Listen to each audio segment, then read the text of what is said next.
خدا نه عیسایانو ویلي نه یهودیانو ویلي نه د مکې مشرکانو ویلي چې د الله تعالی لپاره ښځه شته نو الله تعالی ورته حق خبره کوي چې انا یکون له ولد ولم تکن له صاحبه ته د دې نه خبرې چې دا ښځه نه بغیر اولاد نه کېږي نو ته د الله تعالی لپاره ښځه نه منې نو اولاد د کوم ځای نه منې انا یکون کیف یکون له مطلب دا دی چې ته پر خپله خبره غور وکړه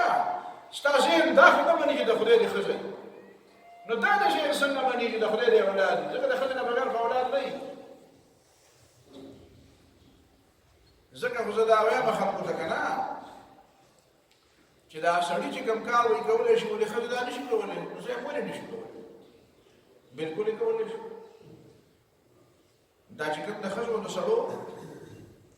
د دې قایل دي چې یاره بس خو دا ښځې میدان ته راوځي او هر څه دي کوي ډرایوینګ دې کوي په دې سعودي کې به ډرایوینګ نه کوي ډرایوینګ شروع کړی دی نو اکسیډنټونه زیات شو وایي دا ولې زیات شو ځکه چې ښځه ډرایوینګ او دا وایي زه دا چل کولی شم او هغه چل کولی شم بل ورته کې عجیبه عجیبه خبرې کړي دي خو زه خیر او سړی باندې به څه ووایم وایي زه هر څه کولی شم نو څه کارونه خو په تا باندې شریعت رحم کړی دی چې ته کولی شي خو مې کوه ځکه چې ګران دي درته ګران دي درته بوج در باندې کم یې اچولی دی ځکه چې ستا د نزاکت طبع او د نزاکت مزاج او د نزاکت جسم خیال یې ساتلی نو یې خیر دی زیات بوجونه ته مه وړه خو دویمه خبره دا ده چې بعضې کارونه داسې دي چې ته خو یې کولی شي خو سړی نه شي کولی ما تاسو ته پروس کالم دا ویل زما یو دوست دی نو هغه به زه یو ټریننګ ته تللی وایي هلکې راته دا وویله چې زه حیران ما سره جواب نه وایي څه چلو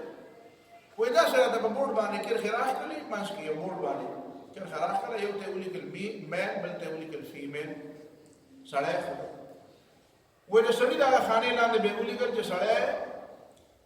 منډه والی شي ښځه والی شي نو شي هغه بیا سړی ډرایوینګ کولی شي ښځه هم ډرایوینګ کولی شي سړی انجینیر جوړېدی شي هغوی ښځه جوړېدی شي سړی قانوندان جوړېدی شي سړی جج جوړېدی شي ښځه جوړېدی شي سړی وکیل جوړېدی شي ښځه وکیل جوړېدی شي سړی ډاکټر جوړېدی شي ښځه ډاکټر جوړېدی شي نو دا څه خبره ده چې تاسو وایئ چې سړي جدا دي او ښځې جدا دي نو اول خو ستا په آیین کې هم لیکلي جدا دي خو ته د آیین خبره به راته بل وخت امر ته بل وخت چې ته په پاکستان کې خبرې کوي د آیین خلاف کوي خو دا درته وایم چې نو ما هغه ته ووایي چې تا ورته څه وایي ما ورته زه بریان شوم ما سره جواب نه ما ته څه عجیبه سړی نو یې ولې څه جواب ما دې جواب دا و چې زه به دغلته پاڅېدلی او ما به یو کرښه راښکلې وي او ما به هم لیکلې وي چې میل او فیمیل او ما به د فیمیل لاندې صرف یوه جمله لیکلې وي چې فیمیل بچي راوړی شي او بیا به مې ټولو نه تپوس کړی سړي بچي راوړی شي بس خراړی به یو ډز سره لاړې خبره دا نه وایم چې سړي کوم کار کولی شي دا ښځې نه شي کولی دا وایم چې د ښځو کوم کار دی سړي نه شي کولی انا یکون له ولد ولم تکن له صاحبه بچی خو صاحبتون راوړي سړی خو بچي نشي راوړي نو او بچي راوړل ضروري دي بچو د راوړلو بغیر خو د دنیا دا بقا نه پاتې کېږي بقای نسل انساني پته ولګېده چې کوم خلک وایي چې ښځه تمام کارونه کولی شي چې کوم سړي کولی شي نو هغه دې کوي نو د هغې معنا دا ده چې دا د نسل انساني دشمن دی خو ویلی نه شي دا د نسل انساني دشمن دی دی غواړي چې نسل انساني دې تباه شي او دا خبره اول چا کړې دا شیطان کړې شیطان الله تعالی ته ویلي چې لاحتنکن ذریته الا قلیلا که تا ماله مهلت راکړو نو زه به د نسل تباه کړم نو انساني نسل تباه کول دا د شیطان کار او کوم انسان چې انساني نسل تباه کوي نو دا په حقیقت کې د شیطان څه دی ملګری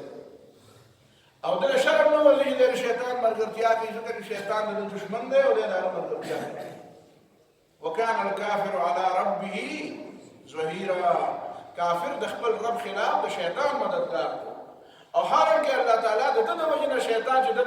د تعظیم نه ومنل د الله تعالی حکم د په حق کې نه ومنل نو الله تعالی شیطان د جنت نه ویست دا بنیادی خبره شو أن يكون له ولد ولم تكن له صاحبة وخلق كل شيء وهو بكل شيء عليم او هر څه الله تعالی پیدا کړی دی او الله تعالی په هر څه باندې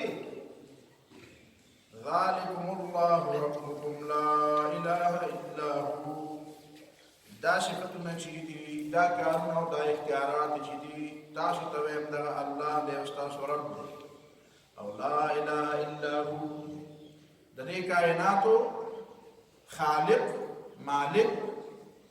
پالونکے مدبر او حاکم بغیر د الله تعالی نه بل څه نشته خالق كل شيء فاعبدوه د هر څه خالق دی نو د الله تعالی بندګي کوي وهو بكل شيء وكيل والله تعالی په هر څه باندې کارساز او نگران دی نن د رب د لفظ د تشریح بیا